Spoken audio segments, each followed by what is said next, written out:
premier membre du clan à s'en sortir, JD aura ainsi l'occasion de se remémorer les paroles de feu sa grand-mère: « La famille, c'est ce qui compte le plus dans cette foutue vie. » Oui, mais qu'en est-il lorsqu'un membre de la dite famille, non content de sans cesse retourner toucher le fond, essaie d'attirer les autres à sa suite? Le dilemme est complexe, mais son exploration n'est ici que superficielle. Après avoir vu le film, difficile d'être en désaccord avec l'accueil mitigé qu'il a reçu. Dès les premières images, quelque chose sonne faux.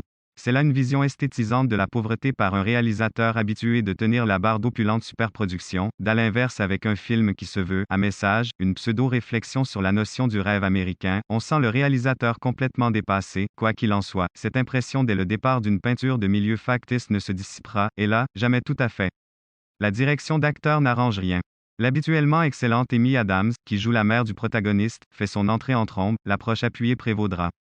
Elle est suivie de peu par Glenn Close, alias Mamao, la grand-mère, dont la perruque grise, les larges lunettes et les cigarettes en série auraient mieux convenu au théâtre qu'au cinéma, qui grossit tout. Le plus curieux, c'est qu'en dépit de sa nature excessive, l'interprétation de l'actrice est, et de loin, ce que le film a de mieux.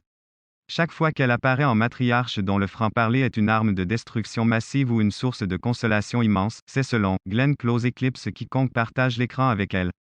Mais surtout, elle distrait de la relative platitude de l'ensemble. À ce propos,